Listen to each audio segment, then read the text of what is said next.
Михаила Валерьевна, вы недавно приехали из Сирии, где принимали участие в официальной церемонии по случаю открытия посольства Абхазии в Сирии.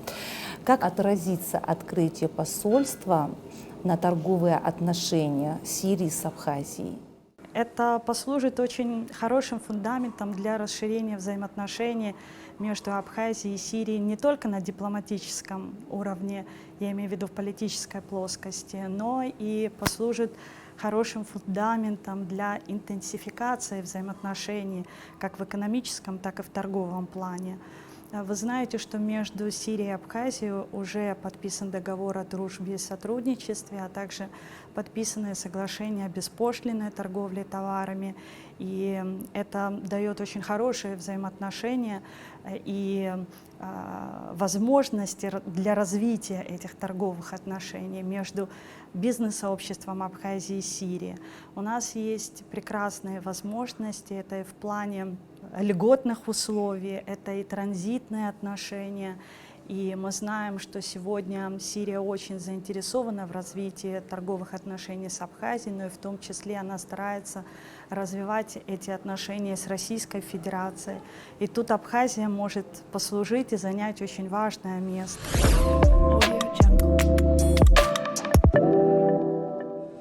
Сегодня необходимо прежде всего нам всем структурам государственным, в первую очередь при поддержке правительства нашей страны, создать максимально комфортные и благоприятные условия для взаимодействия между бизнес-сообществами наших стран. Сегодня торгово-промышленной палатой уже проделана немаленькая работа в этом направлении. Вы знаете, что мы в рамках подписанных официальных соглашений со своими сирийскими коллегами, которые регламентируют наши взаимоотношения на сегодня, имели возможность получить помещение, которое мы планируем использовать под открытие представительства Абхазии в Сирии и впоследствии, в перспективе, дать возможность представить вот в этом помещении образцы абхазской продукции, то есть с последующим открытием торгового дома Абхазии в Сирии. То же самое наши сирийские коллеги надеются и возлагают надежды, и что в перспективе откроется и торговый дом Сирии в Абхазии. Мы надеемся, что и с открытием посольства Сирии в Абхазии вот такой шаг он будет сделан в ближайшее время и станет хорошим фундаментом для наших предпринимателей. Какая абхазская продукция может заинтересовать сирийцев, например? Что мы можем представить? Я немножко забегаю вперед, озвучу в рамках состоявшихся уже переговоров с Министерством экономики Сирийской Арабской Республики. Мы уже получили список товаров, которые Сирия готова поставлять в Республику Абхазия. И сегодня нами прорабатывается этот документ, который в ближайшее время будет представлен для изучения абхазским предпринимателям, то есть нашему бизнес-сообществу, для последующей возможной поставки из Сирии в Абхазию. То же самое сегодня торгово-промышленная палата формирует список товаров, которые могли быть интересны Сирии, и мы могли бы осуществлять прямые поставки из Абхазии в Сирию. Дело в том, что есть определенные процессы по поставкам товаров, и сегодня не любой предприниматель Сирии имеет возможность осуществлять и заключать сразу вот такие договора по поставкам абхазской продукции в Сирию. То есть все осуществляется на тендерной основе, государство контролирует этот процесс, и для этого необходимо для начала получить импортную лицензию, согласовать это с правительством, но я надеюсь, что в ближайшее время этот вопрос будет решен.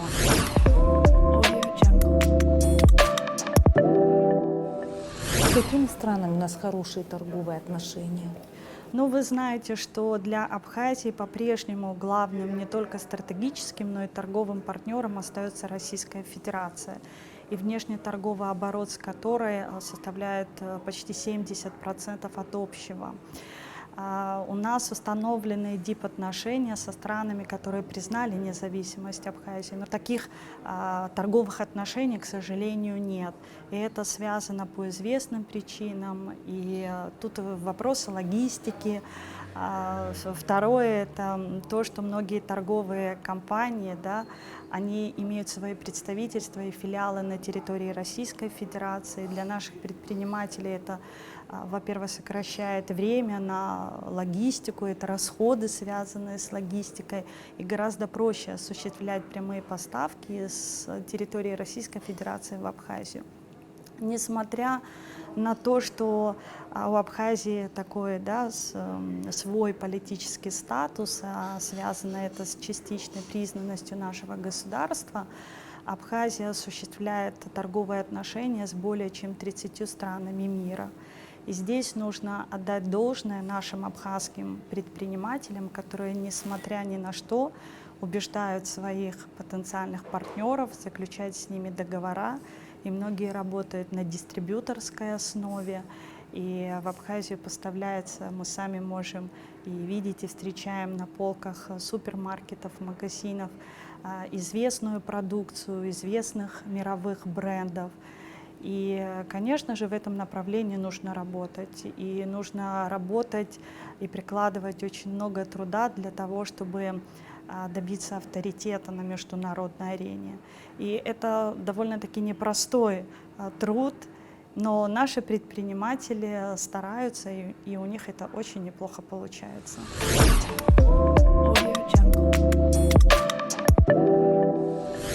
Я знаю, что Грузия отслеживает работу торгово-промышленной палаты Абхазии. Блокирует ли вопросы презентации Абхазии на международной арене? Вмешивается ли в эти дела Грузия? Однозначно да. Здесь, наверное, нужно отдать должное посольствам Грузии в иностранных государствах, многочисленной грузинской диаспоре, тому же Министерству иностранных дел, торгово-промышленной палате, которые тщательно следят за деятельностью нашей организации на международной арене. Дело в том, что Грузия до сих пор, вот на наш взгляд, она не смогла признать ту точку зрения, что можно спокойно и мирно разойтись с соседями, да, то есть с государствами, расположенными рядом, либо когда-то, вот как в нашем случае, по известным обстоятельствам мы входили в состав Грузинской ССР, и известно, по каким обстоятельствам мы отошли. Дело в том, что до сих пор она все воспринимает болезненно и критично. И здесь я могу привести вот такой пример, как Чехословакия. Сегодня две республики когда-то мирно разошлись и спокойно сосуществуют друг с другом. Конечно, Грузия старается ставить всячески разные палки в колеса, блокирует всевозможные взаимоотношения, которые мы выстраиваем со своими коллегами, то есть с иностранными торгово-промышленными палатами, старается оказать давление на организаторов международных выставок, и мы неоднократно на себе это ощущали. Но я думаю, что необходимо сегодня очень спокойно относиться к тому, и Грузии, наверное, прислушаться ко многим странам, в том числе и мировым державам, которые признают нашу независимость, и особенно страны, которые, несмотря на частичное признание, но выстраивают с нами отношения, в том числе и торговые отношения, что это вполне нормальный процесс. Сегодня в мире существует 251 страна, но признанных государств 195. При этом возникают новые независимые государства, да, и их 12, в том числе Республика Абхазия. Но ничего плохого ведь в мире и страшного от этого не произошло. Понятно, что одни страны могут признавать независимость одних государств, другие нет. Возникают разные территории с определенным и неопределенным статусом. И таких стран тоже можно привести в пример немало. Просто нам, наверное, просто не стоит обращать на это внимание. делать свою работу, как это, в принципе, мы и стараемся делать, и популяризировать в массы нашу республику и весь тот потенциал, которым мы располагаем. Значит, бизнес не может быть вне политики. Дело в том, что в последнее время мы слишком много занимаемся политикой. Мне кажется, что в нашем обществе, я имею в виду наше абхазское общество, слишком много граждан, которые не имеют к политике никакого отношения, ни по образованию, ни по статусу, да, занимаются политикой. Пусть этим занимаются те, кому это присуще, и по образованию, и по статусу, и на то есть определенные и министерства, и структуры. Вот это их задача. А вот что касается бизнеса, то бизнес обязан и должен быть вне политики. Объясню почему.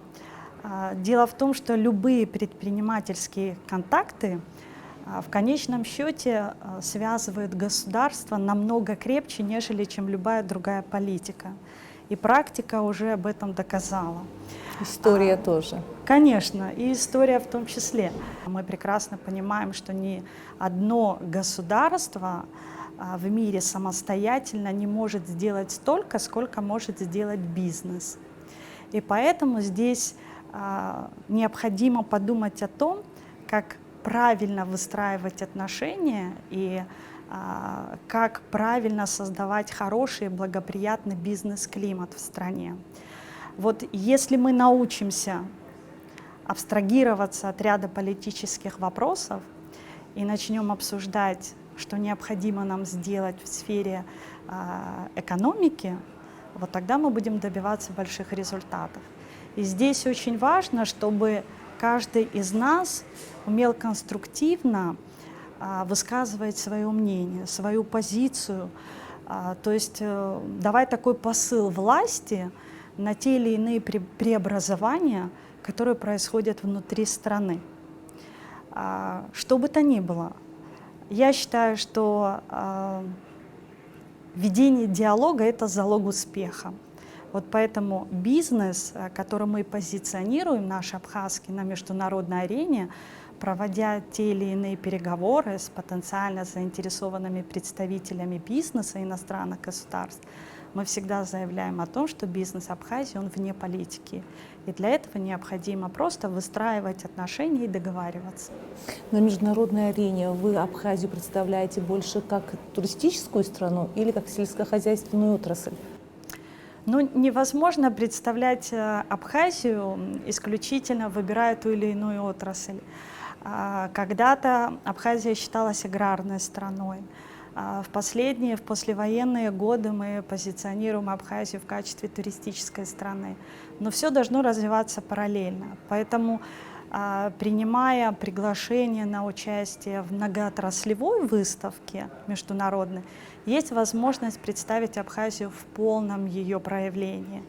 Если мы принимаем участие в туристической выставке или в сельскохозяйственной, то мы стараемся максимально представить Абхазию, то есть используя при этом и печатную продукцию, которую сама торгово-промышленная палата и сформировала, да, то есть и печатает ее, и распространяет в качестве раздаточного материала. Поэтому фильмы, которые мы презентуем и представляем, мы стараемся показать максимально весь инвестиционный потенциал страны. То есть невозможно говорить о том, что мы исключительно выбираем ту или иную отрасль и уделяем ей большее внимание. В своих выступлениях вы не раз подчеркивали о необходимости развития сельскохозяйственной отрасли, а в условиях пандемии это сейчас очень актуально. В одном интервью вы сказали в своем выступлении: назовите мне хотя бы одну туристическую страну, где практически все продукты завозят извне. Какой смысл приглашать туристов и кормить их чужими продуктами, не говоря уже о том, что огромные суммы на закуп сельхозпродукции вывозятся из и так небогатой республики. По сути, сегодня многие из нас работают на развитии сельского хозяйства другого государства. Я хочу, чтобы вы продолжили эту тему. Я помню, то есть вот данную точку зрения в условиях пандемии, когда остро необходимо было поддержать наших предпринимателей, и для нас стояла главная задача, то есть с учетом их интересов и пожеланий, сформировать тот пакет необходимых мер для того, чтобы впоследствии не пришлось заново создавать либо реанимировать бизнес сообщества нашей страны. Я помню, как многие ательеры ополчились против торгово-промышленной палаты на данное высказывание. Ведь речь не шла о том, что нам исключительно нужно заниматься развитием сельского хозяйства и забросить туризм. Туризм все эти годы стихийно, плохо или хорошо, но он развивается. Абхазия интересна туристам, в первую очередь российским туристам, всем иностранным гостям нашей республики, которые с каждым годом их становится все больше и посещают нашу страну. Дело в том, что у нас все эти годы очень слабо-то развито сельское хозяйство, то есть агропромышленный комплекс. К сожалению, мы очень мало уделяем этому внимания. Мы не используем все звенья данного АПК, поэтому у нас и слабо развита экономика нашей страны. У нас есть предприниматели, есть производство, и слава Богу, что с каждым годом появляется сельскохозяйственных производств больше, есть тепличные хозяйства, появляются личные подсобные хозяйства. И здесь необходима поддержка частному сектору, необходимо поддержать индивидуальных предпринимателей, производителей сельхозкультур, потому что мы можем обеспечить сельскохозяйственной продукцией свой внутренний рынок и излишки экспортировать за пределы нашей страны. Для этого необходимо, на наш взгляд, сформировать такую национальную дорожную карту предпринимательских инициатив по отраслям и по районам. Вот когда у нас будет такая дорожная карта, мы сможем данную отрасль вывести на должный уровень. Элементарно хочется просто вот вспомнить, посещая разные иностранные государства, там, с рабочие командировки, мы заселяемся в отель, и что стоит у нас в номерах? Вода. Какую воду мы пьем? В основном местную воду. Посещая рестораны, кафе и так далее, мы в первую очередь, и даже на завтраках в отелях, в которых мы останавливаемся, мы употребляем местную пищу, молочные продукты, да, то есть всевозможные колбасные, мясные продукты. Недопонимание многих ательеров на наше предложение обязать абхазских ательеров и владельцев общепитов в обязательном порядке производить закуп местной продукции. Таким образом, мы сократим поток импортной продукции в Республику Абхазия, и таким образом мы дадим шанс отечественному производителю увеличить объемы производства, снабдить наш внутренний рынок и при возможности экспортировать за пределы нашей страны.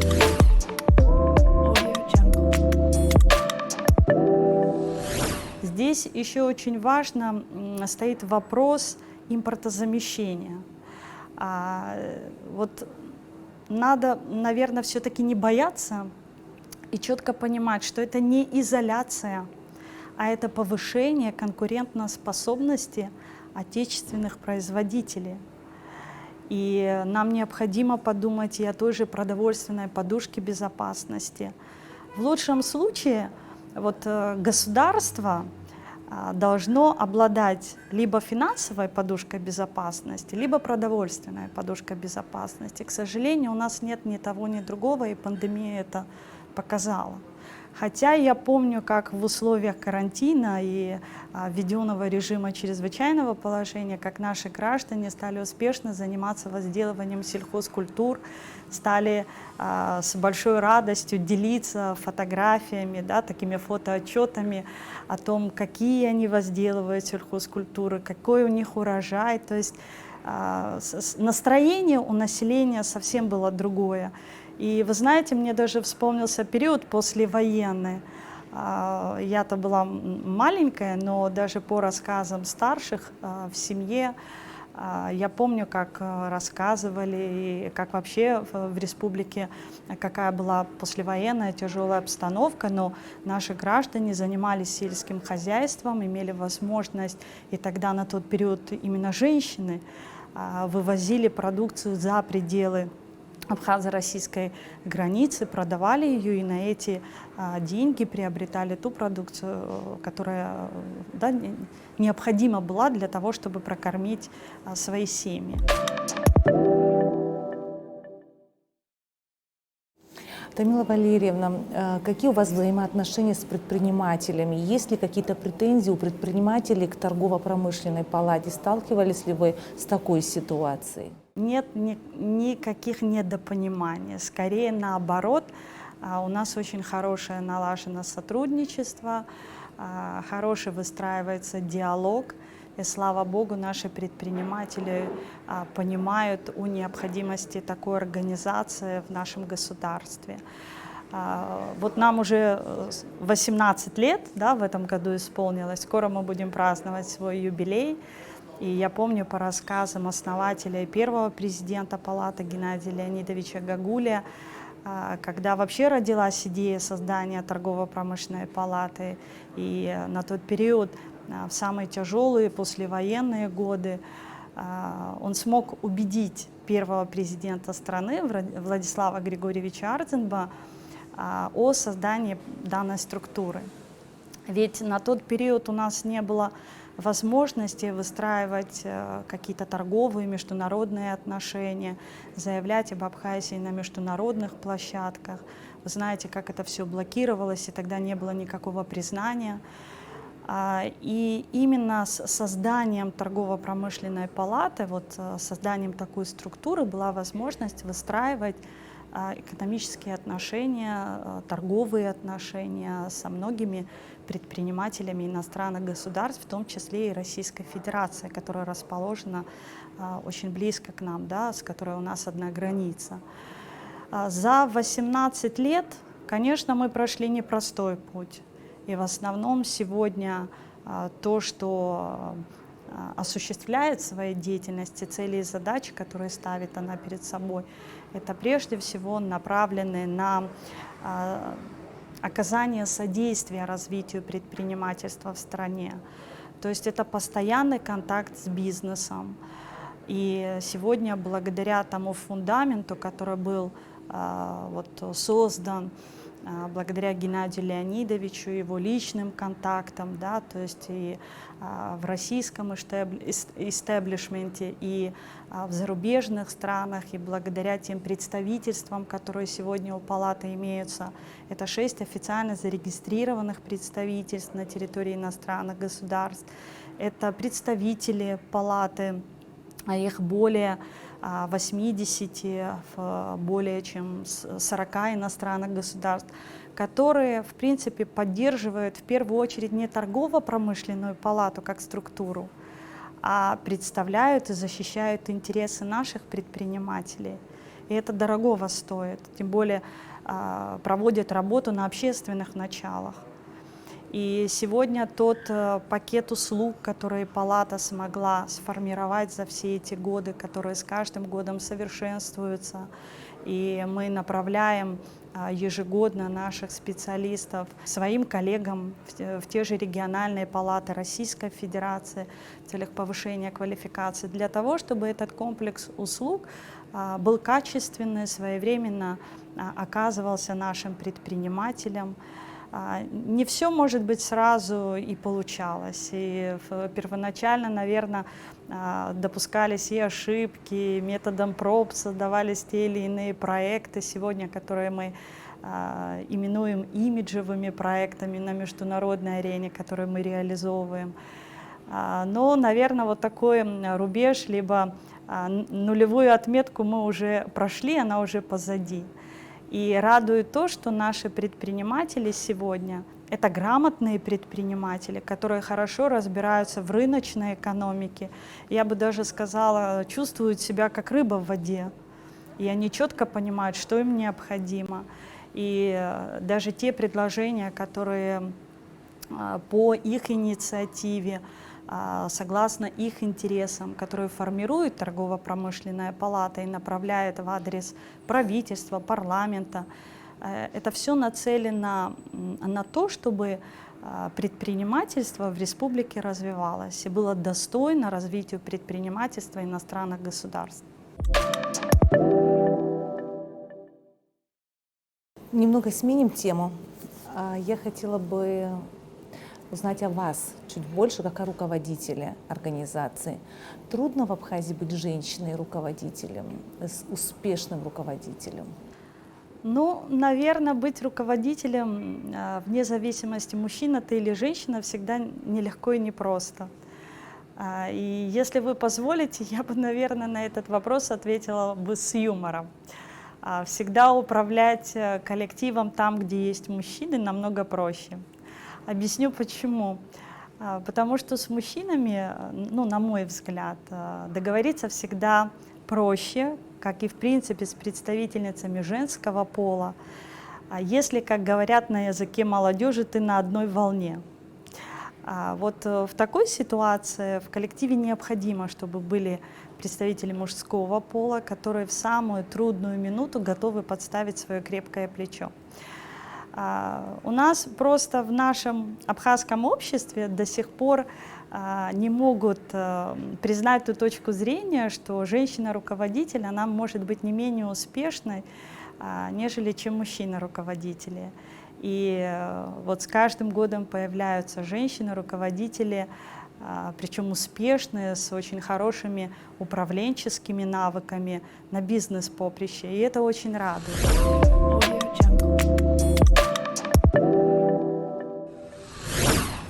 Почему-то всем кажется, что женщина, она больше ориентирована на семью, и она не сможет работать с такой же отдачей, как мужчины. Вот до тех пор, пока в нашем обществе будут бытовать такие стереотипы, которые сами женщины не сломают их, руководителей мужчин будет гораздо больше. Вы знаете, во многом, наверное, надо менять свое мировоззрение. Дело в том, что любой руководитель должен быть, наверное, энтузиастом своего дела, должен уметь правильно поставить цели и задачи, создать такой коллектив единомышленников, которые, претворяя вот разные планы, цели и задачи, которые ставит руководство и во главе с руководителем, будет их претворять в жизнь, что называется, пойдет в огонь и воду. Наверное, есть ряд преимуществ, которые отличают вот женщин-руководителей от мужчин. Хотя вот я на практике убедилась в том, что при решении разных вопросов порой мне бы хотелось иметь такой мужской склад ума. Вот для того, чтобы принимать какие-то определенные волевые решения, ответственности больше, что ли. Когда тебе приходится общаться со своими коллегами, руководителями из других госструктур в лице представителей мужского пола. Конечно же, женщина-руководитель, она все-таки вот выбирает такой стиль управления более демократичный, на мой взгляд. Она все-таки более открыта для своего коллектива, потому что ей несложно делиться информацией, рассказывать о своих планах, в отличие от мужчин-руководителей. И, конечно же, порой приходится вот в своем управлении то есть прибегать к такому жесткому немного стилю общения, возможно, с коллективом. Но это ни в коем случае не используется для того, чтобы показать свое превосходство над коллективом. это вот для женщины-руководителя очень важно для того, чтобы коллектив не оказал на нее давление, потому что она и так находится вот в зоне риска, я бы сказала. Поэтому быть руководителем — это большой труд.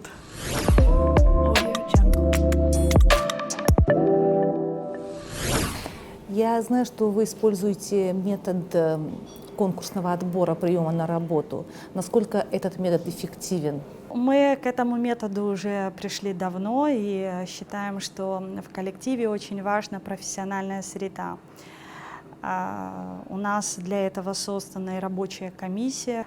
Очень важно, чтобы молодые люди, которые желают трудоустроиться в ТПП, понимали, куда они идут.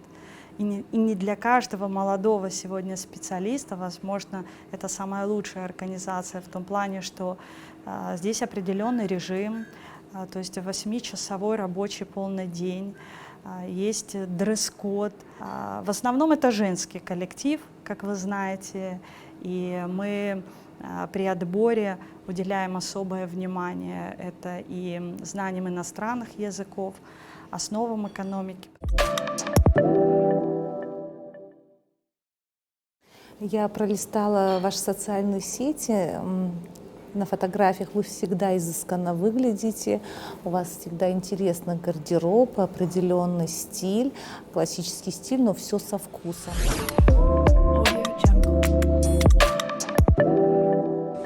Кто-то вам подсказывает, есть у вас имиджмейкер, я не знаю правильное слово, или стилист, который вам подсказывает, как выбирать гардероб.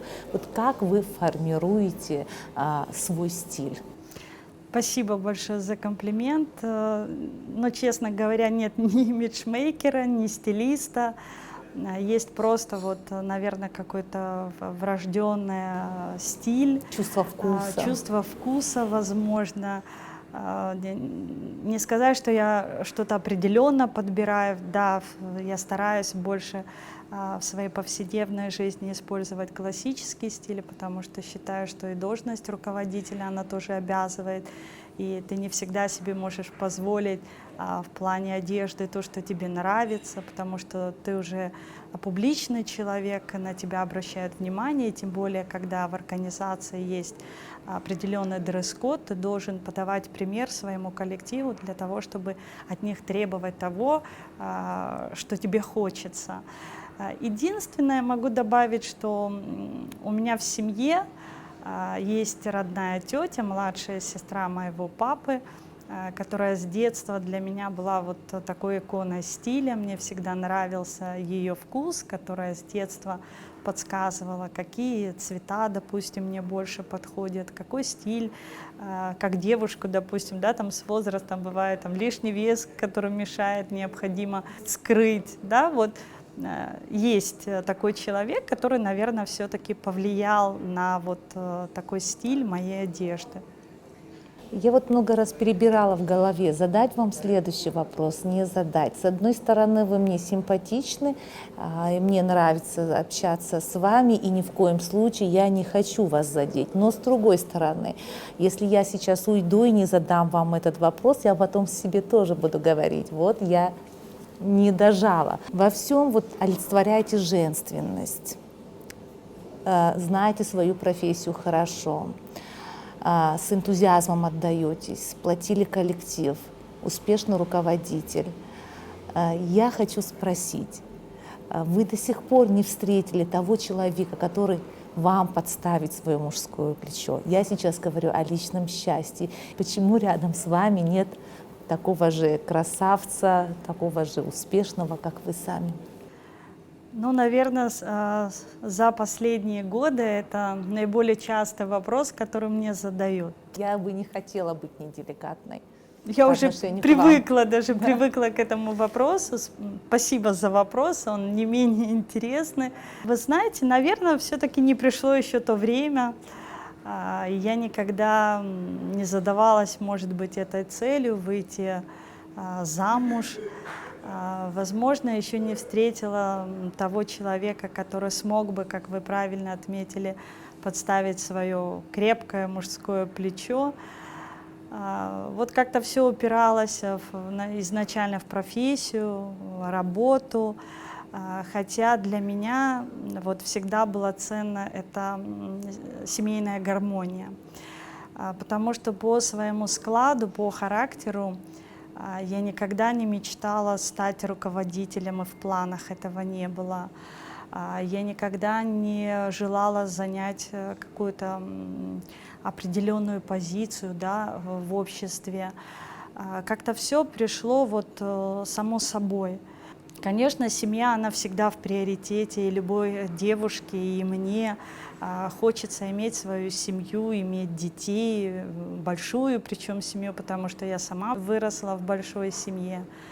Но вот как-то сейчас, на данном этапе моей жизни, работа, конечно же, она забирает очень много времени, и порой даже нет времени для вот личного отдыха, потому что у тебя постоянно в голове уже крутятся какие-то мысли, идеи, что необходимо сделать, допустим, с понедельника выстраиваешь какой-то план, и ты весь вот поглощаешься вот в эту такую повседневную рабочую жизнь, и многое, скорее всего, наверное, проходит мимо тебя.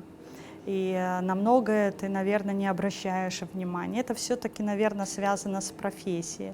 Хотя мне очень часто задают вопрос, наверное, вы придирчивые, выбираете. Сказать, что я выбираю, будет тоже, наверное, неправильно. Просто, наверное, должен быть в моей жизни и, наверное, встретиться человек, который вот просто полюбит меня такой, какая я есть. Хотя изначально у многих складывается такое впечатление, что у меня такой жесткий характер. Конечно, в работе эта жесткость проявляется.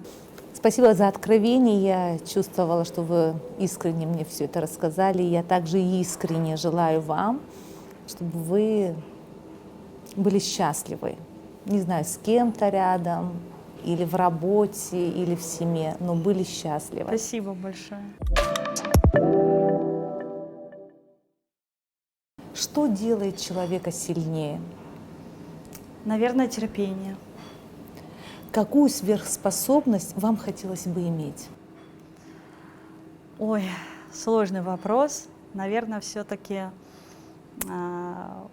умение быть всегда востребованным.